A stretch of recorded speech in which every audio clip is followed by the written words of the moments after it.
I watched in absolute horror as a street sweeper plowed straight through my cornfield, destroying 3 weeks' worth of harvest work in under 15 minutes.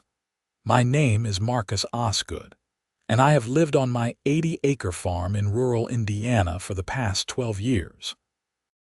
The property sits on a unique piece of land that borders the Meadowbrook Hills housing development, one of those cookie-cutter neighborhoods where every house looks identical, and the grass must be exactly 2 inches tall or you get fined. When I bought this place back in 2013, the development was just starting construction, and the developer needed access through my property to finish building the last section of homes. Being neighborly and frankly needing the money at the time, I agreed to let them create an easement road along the northern edge of my property. That road became the only practical access to the final 12 homes in their development. The agreement was simple and documented. The road would remain after construction for emergency access and essential services only. No recreational use, no shortcuts for residents, and absolutely no unauthorized vehicles. For over a decade, we coexisted peacefully. The occasional ambulance or fire truck would use the road, which was fine. I understood the necessity. But that all changed 6 months ago when Deborah Jenkins became the president of the Meadowbrook Hills HOA. Deborah was exactly what you would picture when someone says the word Karen. She was 52 years old with that severe blonde bob haircut that somehow defied gravity, always wore pastel cardigans, and spoke in a tone that suggested everyone around her was slightly beneath her intelligence level. Within her first month as HOA president, she had fined 17 homeowners, banned children from playing basketball in their own driveways after 6 in the evening, and tried to enforce a rule that all dogs in the neighborhood must be under 25 pounds. I first met Deborah when she showed up at my farmhouse, unannounced on a Saturday morning. I was having coffee on my porch, still in my work clothes from the early morning feeding, when a pristine white Lexus SUV pulled into my driveway. "Excuse me," she called out, stepping from her vehicle in heels completely inappropriate for a working farm. "Are you the property owner?" "That would be me," I said, setting down my mug. "Marcus Osgood, what can I do for you?" Deborah Jenkins, HOA president of Meadowbrook Hills. She did not offer her hand. "I am here to discuss the access road situation." "What situation would that be?" "The current arrangement is simply unacceptable," she said, pulling out a folder from her leather bag. "My residents have to drive an extra 2 miles to access the main highway because of how the development was designed. That access road through your property would cut their commute significantly." "The access road is for emergency vehicles only," I said calmly. "That was the agreement when it was built. That was 12 years ago. Times change. We would like to renegotiate the terms." "There is nothing to renegotiate. The answer is no." Her expression hardened. "Mr. Osgood, I do not think you understand. We have 300 homeowners in Meadowbrook Hills. We represent considerable influence in this county. It would benefit you to reconsider." "I appreciate you stopping by, but my answer stands. That road stays closed to regular traffic." She stared at me for a long moment, her jaw tight. "You will regret this decision." Then she turned on her heel, nearly twisting her ankle in the gravel, and drove off. I should have known that would not be the end of it. Over the next few months, Deborah made my life increasingly difficult. She filed complaints with the county about my farm equipment being too loud, even though I operated well within legal hours and agricultural exemptions. She sent letters claiming my irrigation runoff was flooding HOA property, which was completely false and easily disproven. She even tried to get the county to force me to remove the chicken coops that had been on my property since before the development existed, claiming they were a health hazard. Every complaint was dismissed, but each one cost me time and stress. I had a farm to run. I grew primarily corn and soybeans on 60 acres, kept chickens for eggs, and maintained a small beef cattle operation on the remaining land. It was not glamorous work, but it was honest, and it had been profitable enough to support me and pay off the mortgage early. Then came harvest season this October. I had been working 16-hour days for 3 weeks straight, getting the corn in before the weather turned. The long-range forecast showed a major storm system moving in, and I needed to finish quickly. I had hired 2 helpers, rented additional equipment, and was running a tight schedule to get everything processed and stored. That Tuesday morning started like any other during harvest. I was up at 4:30, had a quick breakfast, and was in the field by 5. The air was crisp and perfect for harvest work. My helpers, 2 college kids from Purdue named Jake and Thomas, arrived at 6, and we got into our rhythm. The corn was beautiful this year, some of the best yield I had ever seen. Every ear was full and golden, exactly what you wanted to see after a season of careful farming. Around 10 in the morning, I heard an engine that did not belong. I was operating the combine harvester in the western section when I saw it. A full-sized municipal street sweeper, the kind cities use for downtown roads, was driving through the access road onto my property. But it was not staying on the road. It turned directly into my cornfield, the section I had just finished harvesting and had ready for transport. I immediately shut down the combine and jumped out, running toward the street sweeper while waving my arms. The driver either did not see me or did not care. The massive brushes on the sweeper were tearing through the harvested corn I had carefully laid out in rows for collection. Ears of corn were being shredded and scattered, months of work being destroyed in seconds. "Stop! What are you doing?" I was shouting, but the machine was too loud. The sweeper continued its path, cutting a destructive swath 30 feet wide through my field. I watched helplessly as it destroyed row after row of harvested corn. Finally, after what felt like an eternity, but was probably only 15 minutes, the sweeper made a wide turn and headed back toward the access road, leaving a trail of devastation behind it. I was shaking with anger as I pulled out my phone and called the county road department. "This is Marcus Osgood out on County Road 400. Did you authorize a street sweeper to come through my property?" "No, sir," the dispatcher said. "We do not have any equipment scheduled in that area today." "Then who does this sweeper belong to? Can you describe it?" I rattled off the identifying numbers I had managed to see on the side. There was a pause as she checked her system. "That is a private contractor, sir. Looks like it was hired by the Meadowbrook Hills HOA. Of course it was." I thanked her and immediately called Deborah Jenkins. The phone rang 4 times before she answered. Deborah Jenkins speaking. "This is Marcus Osgood. You just sent a street sweeper through my cornfield and destroyed thousands of dollars worth of harvest. What the hell were you thinking?" "Oh, that." Her voice was completely unconcerned. "Yes, we hired a service to clean the access road. It gets quite dusty, and my residents have been complaining about the dust getting on their cars when emergency vehicles use it. The driver went through my field. He destroyed my corn. I am sure it was an accident. Besides, you have insurance for that sort of thing, do you not?" "An accident? Deborah, that driver deliberately turned into my field. I watched the whole thing happen." "That is your interpretation, Mr. Osgood. I am certain our driver simply made an error." "These things happen.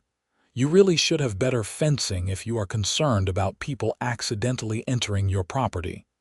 I could not believe what I was hearing. "I have clear property markers and no trespassing signs everywhere.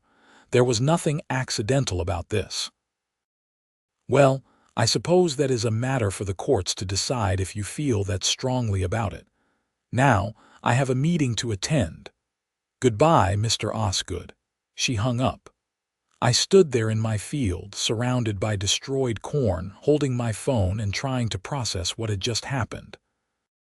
Jake and Thomas had walked over during the conversation. "Boss, what do we do?"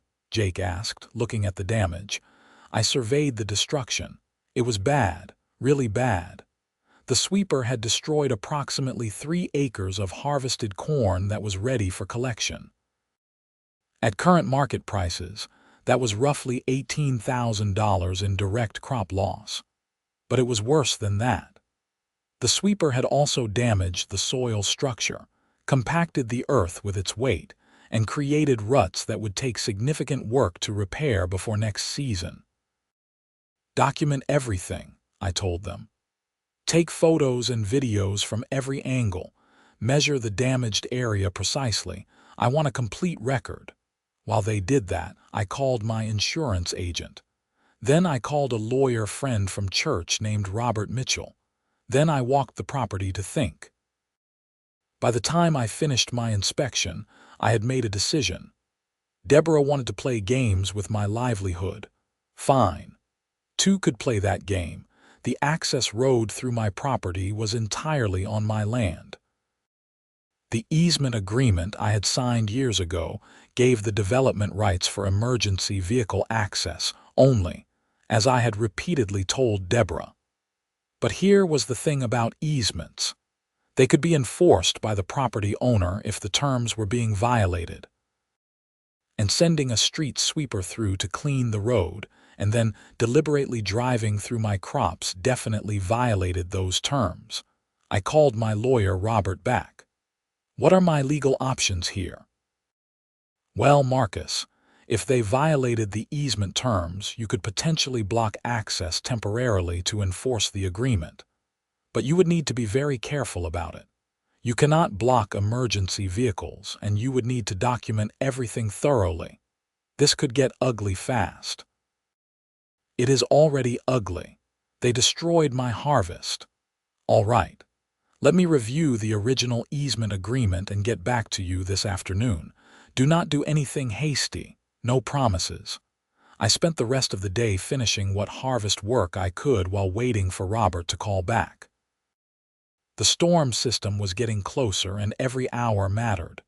Losing 3 acres was bad enough. I could not afford to lose more. Robert called at 4 in the afternoon. "Okay, I have reviewed everything. The easement agreement is very clear. Emergency access only. The HOA sending a street sweeper through definitely violates that. You would have legal grounds to block the road until the matter is resolved. What about emergency vehicles? You would need to make arrangements. Maybe keep someone stationed there who could move the blockage if an ambulance or fire truck needs through. But yes, legally, you could block that road tomorrow if you wanted. What kind of blockage would hold up legally? Something substantial but movable in a true emergency. I would suggest consulting with the local fire chief first, just to make sure everyone is on the same page about emergency access. The last thing you want is someone having a heart attack and dying because they could not get help." He was right, of course. I called Chief Anderson at the county fire department. We had met a few times over the years at community events, and he had always struck me as a reasonable guy. "Chief Anderson, this is Marcus Osgood out on County Road 400. "Marcus, good to hear from you. What can I do for you?" I explained the situation, leaving nothing out. When I finished, there was a long pause. "That is quite a mess you are in," he finally said. "Here is my take on it. If you block that road, you are going to cause problems for my department. Those 12 houses on the back end of the development, we would have to go the long way around, which adds 8 to 10 minutes to our response time." "I understand that, Chief. But what the HOA did to my property was not only wrong, it was deliberate. I cannot let them think they can keep doing things like this. I am not disagreeing with you. Tell you what, If you are going to block that road, here is what I need. You set up a system where someone with a phone is at that blockage 24/7. If we need through, they move the blockage immediately.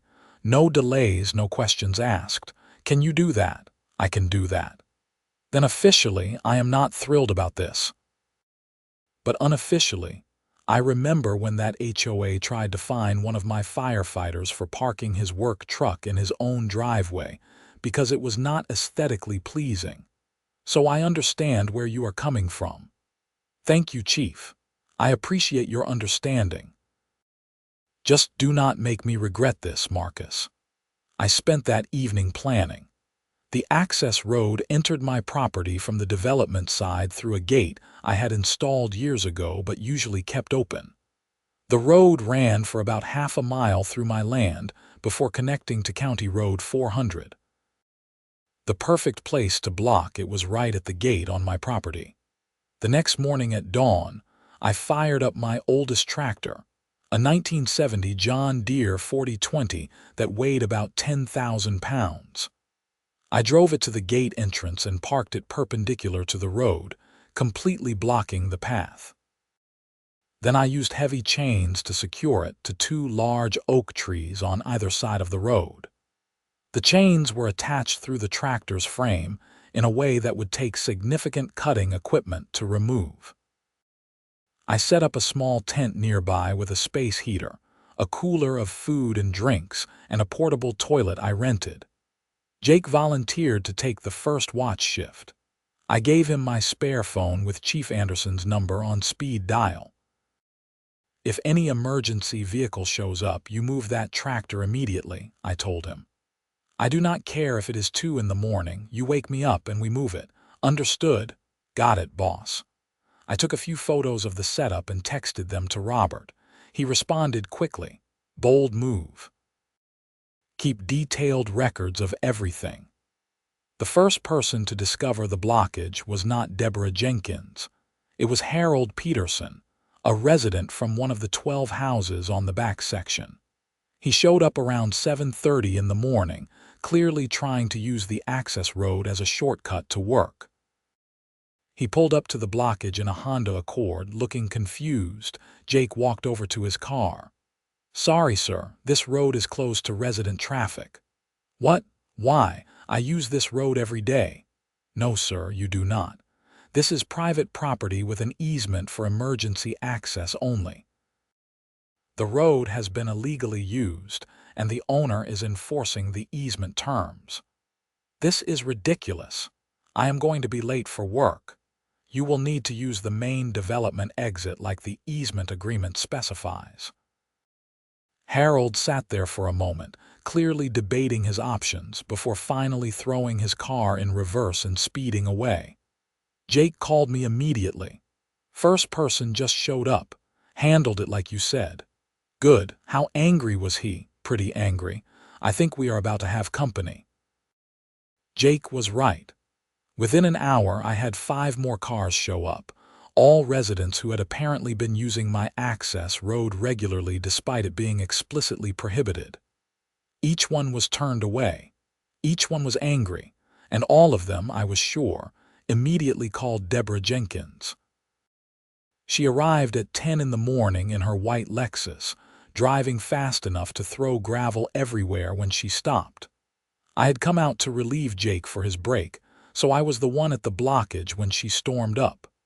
What is the meaning of this? She demanded, gesturing at the tractor.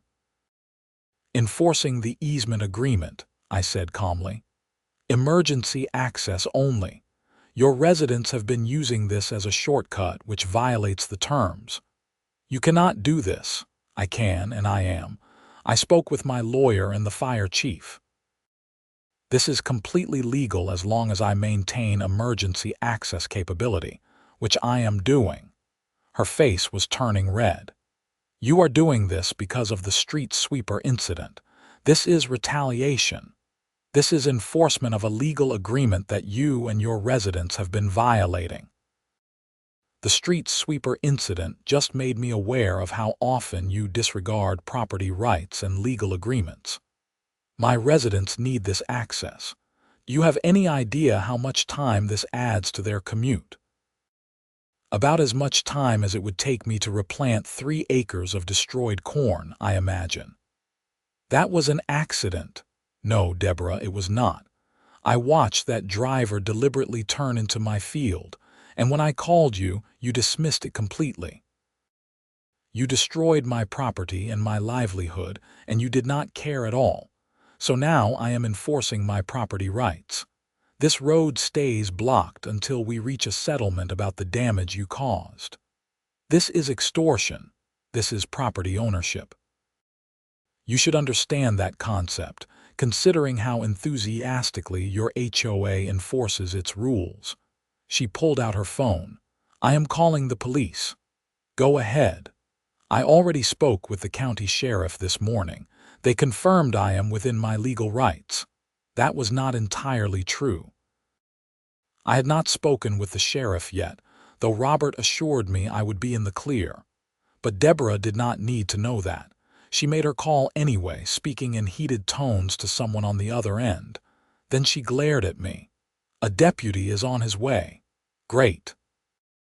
I will be happy to show him the documentation. We stood in uncomfortable silence for the next 20 minutes. 2 more cars showed up and I turned them away. Each time, Deborah became more agitated. Deputy Carter arrived in his patrol car, looking like he would rather be anywhere else. He was in his late 30s, professional, and clearly familiar with HOA disputes. All right, someone want to explain what is going on here. Deborah immediately launched into a tirade about how I was illegally blocking access to residents' homes, preventing people from getting to work and violating their rights. When she finally paused for breath, Deputy Carter turned to me. Your side. I pulled out the folder I had prepared. Here is the original easement agreement from 2013, clearly stating emergency access only. Here are the property surveys showing this is entirely my land. Here is the incident report from yesterday when the HOA hired a street sweeper that destroyed 3 acres of my harvested corn. Here is my communication with the fire chief confirming that I am maintaining emergency access capability. And here are photos and videos showing HOA residents using this road regularly as a shortcut, violating the easement terms. Deputy Carter reviewed everything carefully. I noticed Deborah getting more nervous as he read through the documents. Mrs. Jenkins, is there an HOA document that gives residents permission to use this access road for regular traffic? Well, no, but it has been customary for years and so residents have been using it without permission from the property owner. It is an access road. It exists to be used, an access road on private property with specific usage terms in the easement agreement. He turned to me. Mr. Osgood, have you made provisions for emergency vehicle access? Yes, sir. I have someone stationed here around the clock with instructions to immediately move the blockage if any emergency vehicle needs through. I have the fire chief's contact information, and he is aware of the situation. Deputy Carter nodded slowly. Then legally, sir, you are within your rights. This is a civil property dispute, not a criminal matter. He turned to Deborah. Mrs. Jenkins, I suggest you and Mr. Osgood work this out. He is not breaking any laws. This is outrageous. What about my residents? They will need to use the regular development exit, madam. That is what the original agreement specifies. Deborah looked like she wanted to explode, but Deputy Carter was already heading back to his patrol car. She turned to me, her voice shaking with anger. You will pay for this. I will make sure of it. Are you threatening me in front of a law enforcement officer? Deputy Carter paused by his car. Mrs. Jenkins, I would not finish that thought if I were you. She clamped her mouth shut, glared at me one more time, and stormed back to her Lexus. After they both left, I called Robert to update him. He was pleased with how it had gone, but cautioned me to stay vigilant. She is going to escalate this, he warned. People like that do not back down easily. Let her escalate. I am in the right here. Being in the right does not always protect you from the consequences. Just be careful. The rest of the day was chaos. Cars kept showing up every 30 minutes as residents came home from work and found the access blocked. Some were understanding when I explained the situation. Most were not. I had a rotation worked out with Jake and Thomas, each of us taking 8-hour shifts at the blockage. Around 6 in the evening, my phone started ringing. It was a number I did not recognize with a local area code. "Hello, is this Marcus Osgood?" A man's voice, professional and cold. "Yes. Who is this?" "My name is Gerald Patterson, and I am an attorney representing the Meadowbrook Hills HOA. I am calling to inform you that if you do not remove the blockage on the access road immediately, we will be filing for an emergency injunction tomorrow morning. The blockage is legal enforcement of the easement agreement terms. The HOA disputes that interpretation. We have consulted with our own property attorney, and we believe we have grounds to compel you to restore access.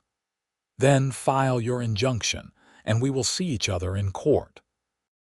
In the meantime, your client owes me approximately $20,000 for crop damage, soil remediation, and lost productivity. I am happy to remove the blockage as soon as the HOA pays for the damage they caused. Mr. Osgood, that alleged damage is a separate civil matter.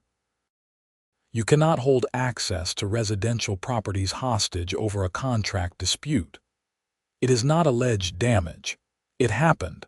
I have documentation, photos, videos, and witness statements, and I am not holding anything hostage. I am enforcing the terms of a legal easement agreement that your client violated. Emergency vehicles can still get through. Residents just have to use the proper exit like they were always supposed to. There was a pause. We will be in court tomorrow morning. I will see you there. I called Robert immediately. He was at dinner with his family but took the call when I explained the situation. They are moving fast, he said. That means they are feeling pressure from residents. Emergency injunctions are hard to get, though. They would need to prove immediate irreparable harm, and inconveniencing some commuters is not going to meet that standard. What should I do? Be at the courthouse at 8 in the morning. I will meet you there. And Marcus, do not back down. You have every right to do what you are doing. That night was long. I took the midnight to 8 shift at the blockage, sitting in my truck with a thermos of coffee and the heater running. A few cars tried to get through around 2 in the morning, likely residents who thought they could sneak through while no one was watching. I turned them all away. At 7:30, I handed the watch over to Jake and drove to the county courthouse. Robert was already there, looking sharp in his suit despite the early hour. They filed at opening yesterday afternoon, he said, showing me paperwork. Emergency hearing is scheduled for 9. Judge Whitmore is presiding. Is that good or bad for us? Whitmore is fair but very by the book. As long as we have our documentation in order, we should be fine. The Meadowbrook Hills HOA had brought significant firepower. Gerald Patterson turned out to be from a large firm in Indianapolis, and he had 2 associates with him carrying multiple briefcases. Deborah Jenkins was there too, sitting in the gallery wearing her most severe outfit and looking like she wanted my head on a pike. Judge Whitmore was a woman in her early 60s with gray hair, pulled back in a bun and reading glasses that she peered over with sharp eyes. This is a hearing on an emergency motion for injunctive relief. She began after we had all been called to order. Mr. Patterson, you represent the plaintiff. Yes, Your Honor. We represent the Meadowbrook Hills Homeowners Association. We are seeking an emergency order compelling Mr. Osgood to remove a blockage he has placed on an access road that services 12 homes in our development. Mr. Mitchell, you represent the defendant, Yes, Your Honor. Mr. Patterson, make your case. Patterson stood and launched into what I had to admit was an impressive presentation. He had charts showing the access road, maps of the development, and statements from affected residents. His argument centered on the idea that I was causing undue hardship to innocent homeowners who relied on that access. These residents purchased their homes with the reasonable expectation of being able to access them conveniently, he argued. Mr. Osgood's blockage adds significant time and distance to their daily commutes, impacts emergency response times, and has created a dangerous situation where frustrated drivers are making risky maneuvers on County Road 400. When he finished, Judge Whitmore turned to Robert. Mr. Mitchell. Robert stood and calmly presented our side. He walked through the easement agreement, highlighting the explicit language limiting use to emergency access. He showed the photos and videos of the street sweeper destroying my corn. He presented statements from Jake and Thomas, who had witnessed the incident. He showed documentation of my financial losses.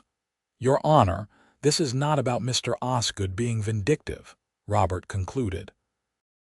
This is about a property owner enforcing clear contractual terms after the other party flagrantly violated those terms and caused substantial damage. The HOA has shown a pattern of disregarding agreements and property rights. Mr. Osgood has every legal right to enforce the easement terms, and he has done so while still maintaining emergency access capability. Judge Whitmore looked between us. Mr. Patterson, was the HOA aware of the easement restrictions? Your Honor, the easement has been interpreted more flexibly over the years. The residents have been using this access for quite some time without objection. That is incorrect, Your Honor, Robert interjected. Mr. Osgood has sent multiple letters to the HOA over the past 6 months specifically objecting to resident use of the access road. We have copies of those letters with delivery confirmation. That was news to Deborah. I saw her lean forward and whisper urgently to Patterson. He looked annoyed. Your Honor, I was not aware of those letters. May I have a moment to consult with my client? Make it quick.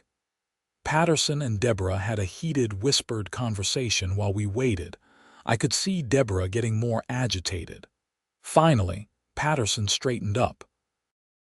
Your Honor, if such letters exist, they were not provided to me during case preparation. Mr. Mitchell, do you have these letters? Yes, Your Honor. Robert presented copies to the judge and to Patterson. Judge Whitmore read through them carefully. I had indeed sent 3 separate letters to the HOA over the past 6 months, each one clearly stating that residents were not permitted to use the access road and requesting that the HOA inform residents of this restriction. Each letter had been sent certified mail with delivery confirmation. Someone at the HOA had signed for all 3. Mrs. Jenkins, the judge said, addressing Deborah directly. Did you receive these letters? Deborah stood reluctantly. I may have received correspondence from Mr. Osgood, yes. These are not generic correspondence. These are formal legal notices about easement violations. Did you inform your residents that they were not permitted to use the access road? I did not believe Mr. Osgood's interpretation of the easement agreement was correct. That is not what I asked. Did you inform residents? No, Your Honor. Judge Whitmore removed her glasses and rubbed the bridge of her nose. So you received explicit written notice that your residents were violating an easement agreement. You disagreed with that notice, and instead of addressing it through proper legal channels, you simply ignored it and continued allowing violations. We believed we had rights to the road. Based on what legal analysis? Did you consult an attorney before dismissing these notices? Deborah hesitated. Not at that time, no.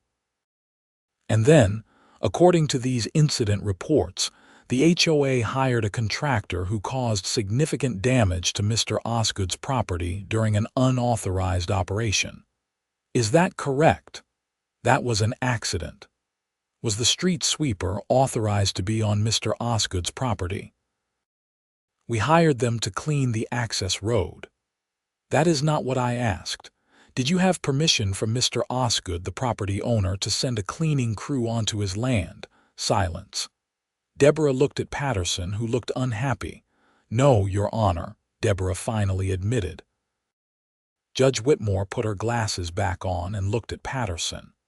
Counselor, I am not inclined to grant your injunction. Your client violated an easement agreement repeatedly after receiving explicit written notice of those violations.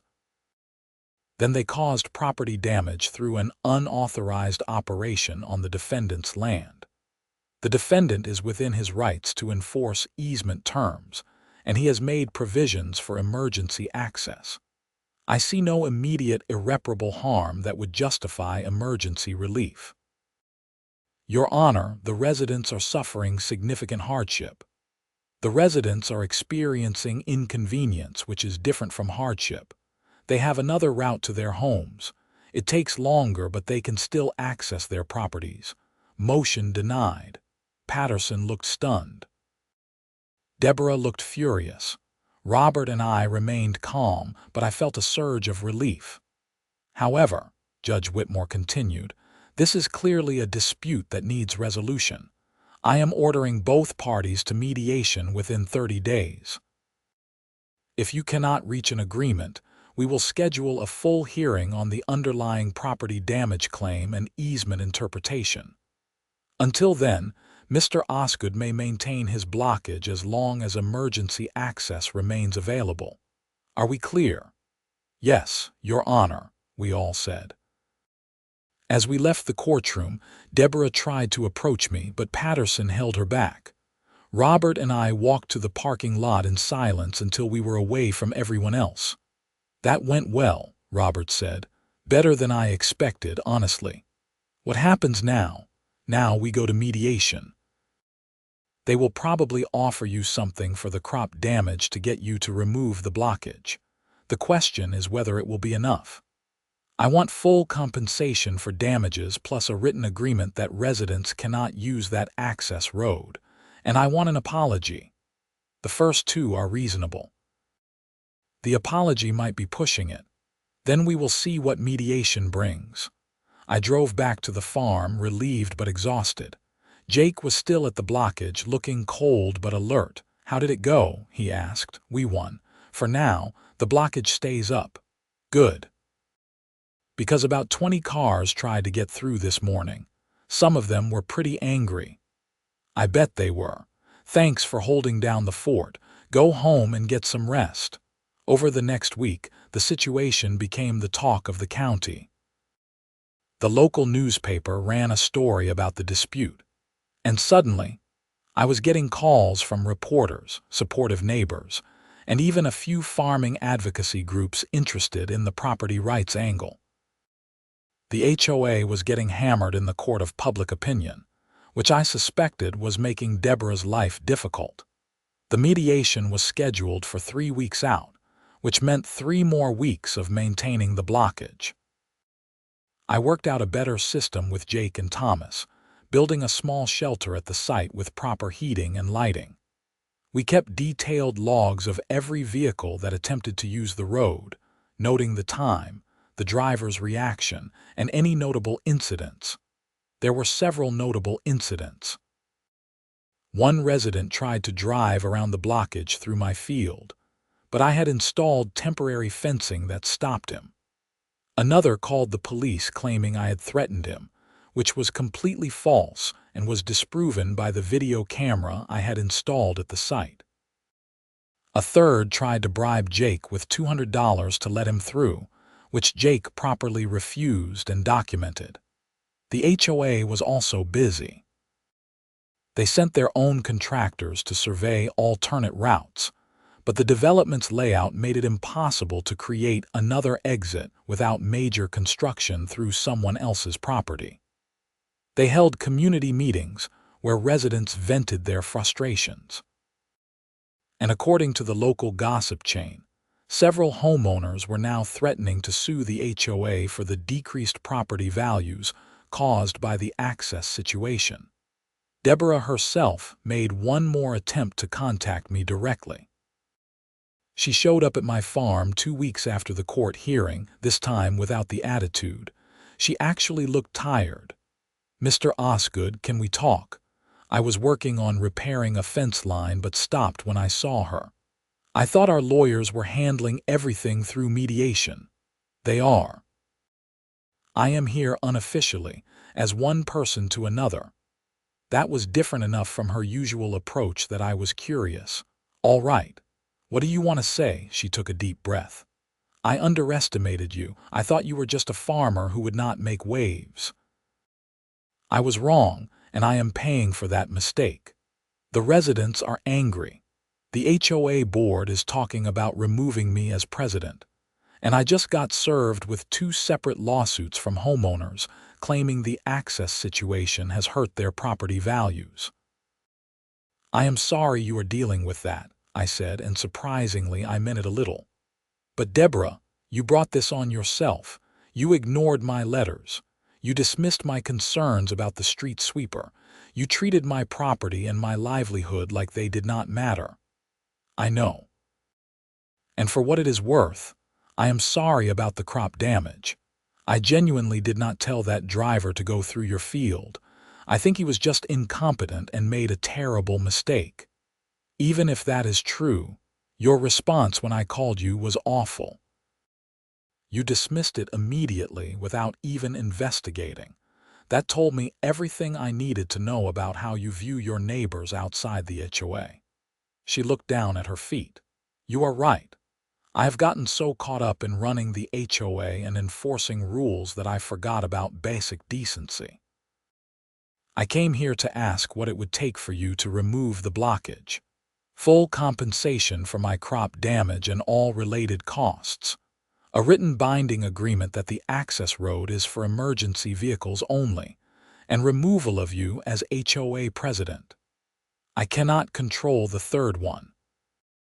That is up to the residents. Then control what you can. Have the HOA agree to the first 2, and I will remove the blockage the day the agreement is signed and payment is made. The board is meeting tonight. I will present your terms." She left, and I wondered if this was actually the beginning of a resolution or just another manipulation. I guess I would find out soon enough. The next day, Patterson called Robert to say the HOA board had agreed in principle to my terms. They were willing to pay $25,000 for crop damage and costs, plus sign an agreement restricting access road use. They wanted the blockage removed immediately upon signing. $25,000 is probably fair, Robert told me. Your actual damages are hard to prove beyond about $18,000, so that gives you some extra for the hassle. What about the agreement terms? Are they solid?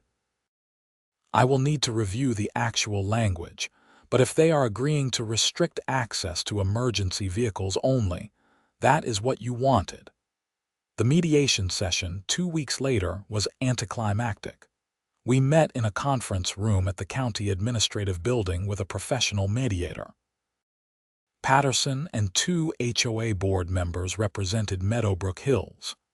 Deborah was notably absent, and I later learned she had resigned as president the week before.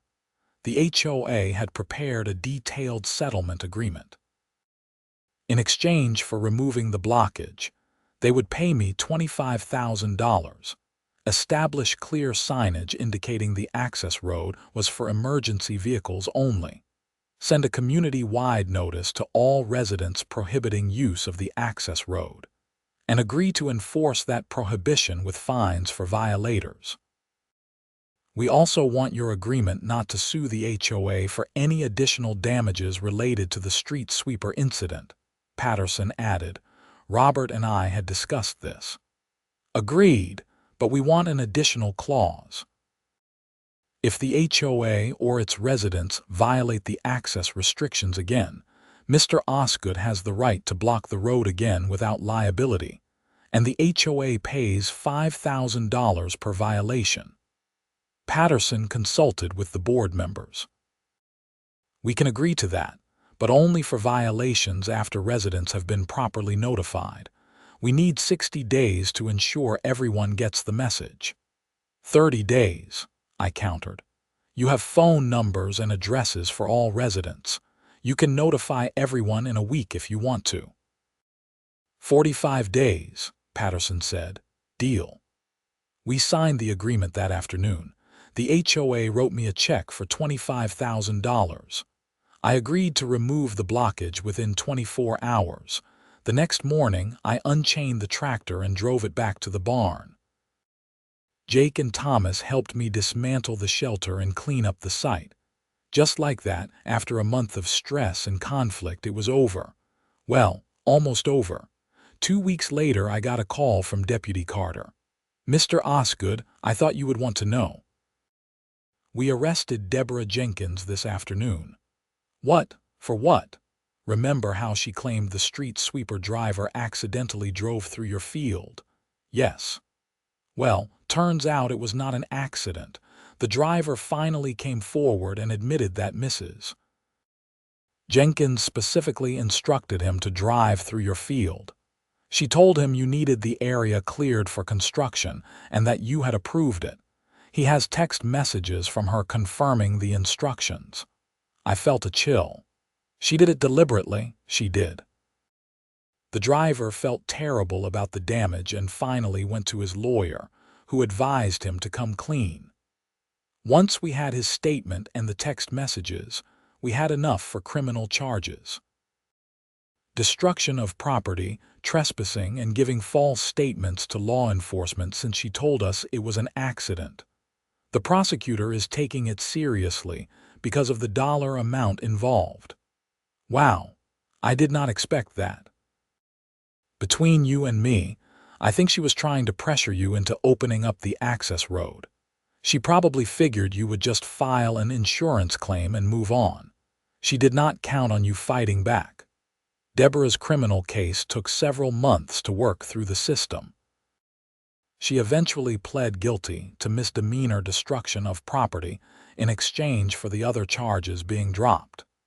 She received 2 years of probation, community service, and was ordered to pay restitution of $18,000 directly to me, separate from the HOA settlement. The local farming community treated me like something of a folk hero for a while, which was embarrassing but also kind of nice. I gave a few interviews to agricultural publications about property rights and standing up to HOA overreach. The access road situation stayed resolved. The new HOA president, a reasonable guy named Tom Morrison, actually stopped by to introduce himself and assure me that the HOA would respect the agreement. True to their word, they put up clear signage and sent multiple notices to residents. I saw very few attempted violations after that, and the ones I did see were clearly people who were new to the area and did not know the rules yet. My corn harvest the next year was even better than the previous one, partly because the forced break from the damaged area allowed me to improve the soil quality. I used some of the settlement money to upgrade my equipment and hire on a third helper during harvest season. Jake and Thomas both told me that month of standing guard at the blockage was the most interesting farm work they ever did. They even put it on their resumes when they graduated and started looking for jobs in agricultural management. As for me, I learned an important lesson about standing up for yourself and your property rights.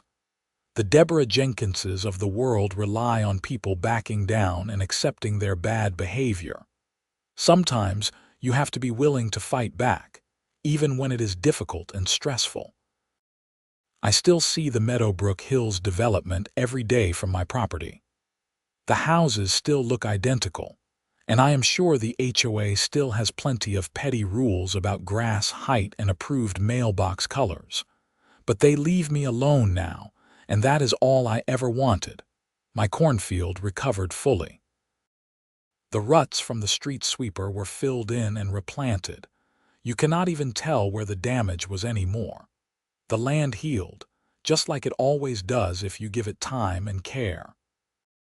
Every fall during harvest season, when I am running the combine through those fields in the early morning light, I remember that October when a street sweeper crashed through and changed everything.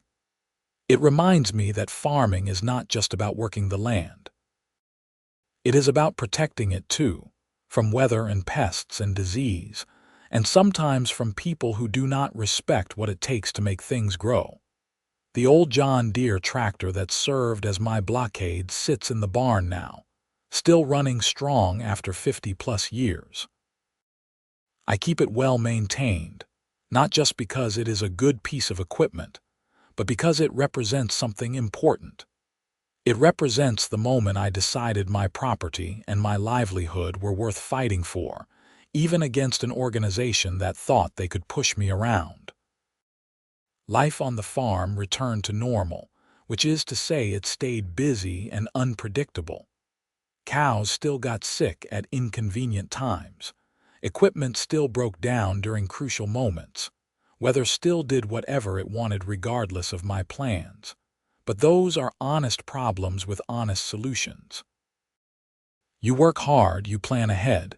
You adapt when things go wrong, and you keep moving forward. The access road still sits there on the northern edge of my property, quietly serving its original purpose. Emergency vehicles use it a few times a year, and I am always happy to see them because it means the agreement is working as intended. The ambulance drivers and firefighters sometimes wave as they pass, and I wave back. I never did get that apology from Deborah Jenkins, but I did not really need it.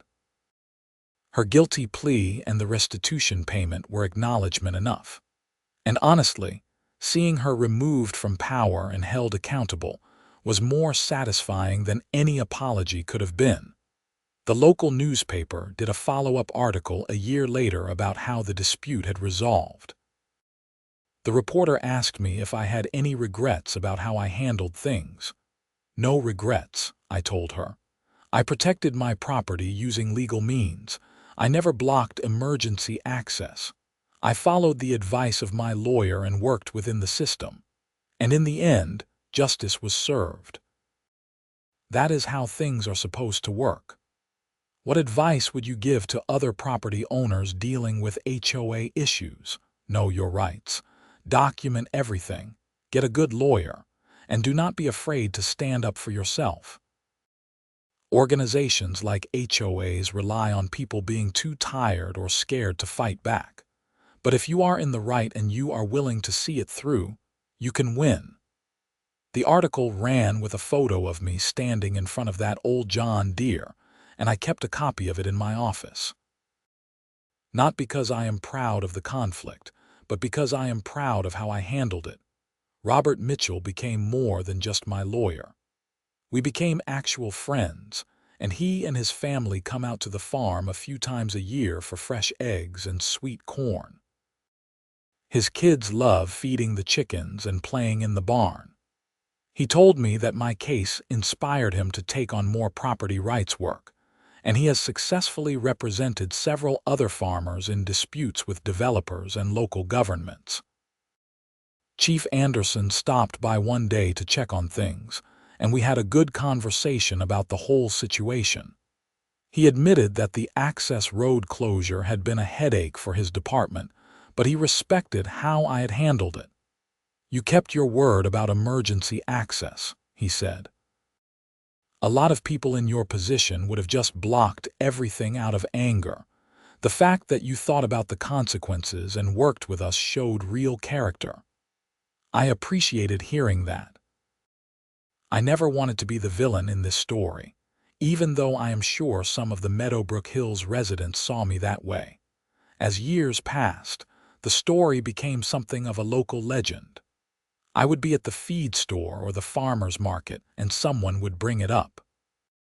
The details would be a bit different each time, exaggerated in various ways, but the core remained the same.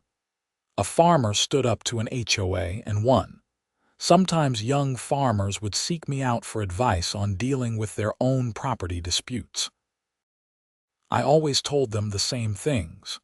Know the law, document everything, be willing to invest in good legal representation, and never let anyone make you feel bad for protecting what is yours.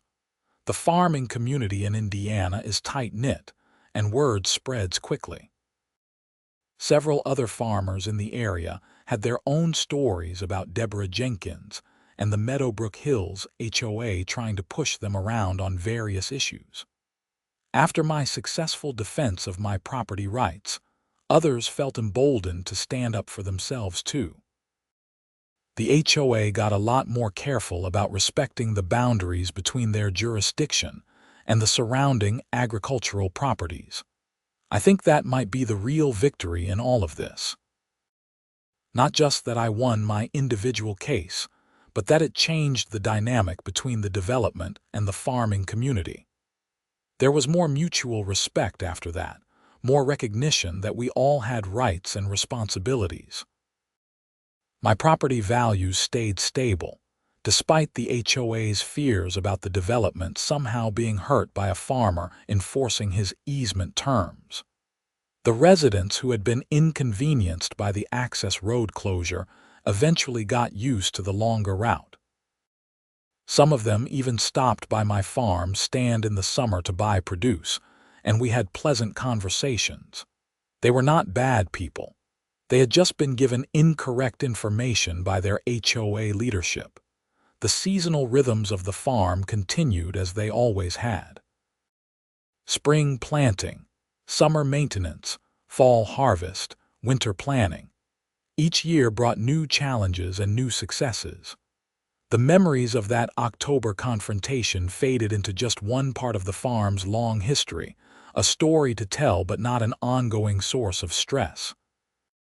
I eventually married a wonderful woman named Deanna Johnson, who worked as a veterinarian in the county. She understood farm life because she grew up on a dairy farm herself. When I told her the story of the HOA dispute on our third date, she laughed and said, "So you are the guy from that newspaper article. My dad had it pinned up in his office for months." We got married the following spring, and she moved into the farmhouse with me. Having a vet living on the property made managing the cattle operation much easier. She also brought 2 horses with her, which meant building a new stable, but I did not mind. The farm felt more complete with her there. Diana got along well with the new HOA leadership. Tom Morrison and his wife became actual friends of ours, and we would have dinner together, occasionally. Tom told me once that the HOA board now used my case as a cautionary tale in their training for new board members about the importance of respecting property rights and maintaining good relationships with neighbors. We actually have a slide in our orientation presentation called "What Not to Do." The Deborah Jenkins story, he said with a grin. It covers reading easement agreements carefully, responding professionally to complaints, and not authorizing unauthorized activities on other people's property. I found that darkly amusing. Deborah's legacy was serving as a warning to others. The old access road became something of a symbol for me. Every time I drove past it, I remembered the lesson I learned about standing firm for what was right. The road itself was just a strip of gravel cutting through my property, but it represented something larger about boundaries and respect, and the importance of enforcing agreements even when it was difficult. My harvest yields improved each year as I refined my techniques and invested in better equipment. The settlement money and restitution payment had given me a financial cushion that allowed me to make smart upgrades without taking on debt. The farm became more profitable and more sustainable. I took on an apprentice farmer, a young woman named Sarah who wanted to learn sustainable agriculture practices. I taught her everything I knew about corn and soybean rotation, soil health, livestock management, and apparently property rights law. "Do you think I will ever have to block a road to protect my farm?" she asked once, half joking. "I hope not," I said. "But if you do, remember that standing up for yourself is not being difficult. It is being a responsible property owner." The incident with the HOA taught me that conflict avoidance is not always the answer. Sometimes you have to engage with difficult situations head-on, with clear boundaries and professional persistence. You do not have to be mean or vindictive, but you do have to be firm. I occasionally drove through Meadowbrook Hills, curious about how the development had evolved. The houses still looked identical, the lawns were still perfectly maintained, and I am sure the HOA was still sending out violation notices for unauthorized garden gnomes. But that was their world, and they were welcome to it. My world was 80 acres of farmland where the primary concern was whether we would get enough rain and whether the equipment would hold up through harvest. The street sweeper incident became a measuring point for other farm challenges. When something went wrong, Deanna or I would sometimes joke, "Well, at least it is not as bad as the street sweeper situation." It helped keep perspective on the normal ups and downs of agricultural life. I stayed in touch with Jake and Thomas, who both got good jobs in agricultural management after graduation. They both credited their experience working the blockade shift as giving them great interview stories about problem solving and responsibility under pressure. "You know how many times I've told the story about getting offered a bribe to move a tractor?" Jake told me at his college graduation party. "Every single job interview, and every interviewer was impressed that I refused and documented it properly." "You taught me a lot that fall beyond just farm work." That meant more to me than any settlement check. Knowing that the young people who worked for me learned something valuable about integrity and standing up for what is right, that was legacy building. The County Agricultural Extension Office invited me to speak at a workshop about property rights for farmers. I shared my story and the lessons I learned, and I was surprised by how many attendees had similar situations brewing with developments encroaching on their land. "The key is early documentation and clear communication," I told them. "Do not wait until things escalate. If you see a problem developing, address it immediately with written notice. Get everything in writing. Take photos and videos. And do not be afraid to spend money on a good lawyer before things get out of hand rather than after." Several farmers approached me afterward to thank me for sharing my experience. One older farmer shook my hand firmly and said, "What you did helped all of us." These HOAs think they can push farmers around because we are too busy working to fight back. You showed them that is not true. I returned home from that workshop feeling good about how I had handled everything. The conflict had been stressful while it was happening, but the outcome had been positive not just for me but for the broader farming community. As I write this now, 5 years after the street sweeper incident, life is good. The farm is thriving, my marriage is strong, and the relationship between my property and Meadowbrook Hills is professional and respectful.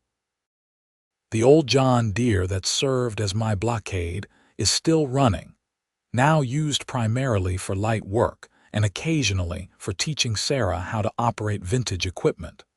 The cornfield where the sweeper caused all that damage produces some of my best yields now.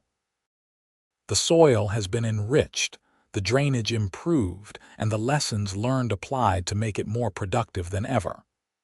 Sometimes destruction leads to reconstruction that ends up better than the original. I have no regrets about how I handled the situation with Deborah Jenkins and the Meadowbrook Hills HOA. I protected my property, enforced my rights, and did it all through legal and ethical means. The fact that Deborah faced criminal consequences for her deliberate actions was justice, not revenge. The access road still sits there on my northern boundary, serving its intended purpose. Emergency vehicles use it a few times a year, and that is exactly how it should be. The agreement I fought for remains in place, respected by the HOA and the residents. Looking back, I think the whole situation was about more than just a blocked road or damaged corn. It was about respecting boundaries, honoring agreements, and recognizing that everyone's property rights matter. Whether you are in a fancy housing development or on a working farm, the rules should apply equally. If I could go back and change anything, I am not sure I would. Maybe I would have installed cameras at the access road earlier, but that is about it. The path I took was the right one for the situation, and I would advise anyone in a similar position to do exactly what I did. Know your rights, document everything, get professional help, and stand firm. The farm continues its rhythm, season after season, year after year. The land endures, the crops grow, and life moves forward. That October when a street sweeper drove through my cornfield seems like a long time ago now, but the lessons remain fresh.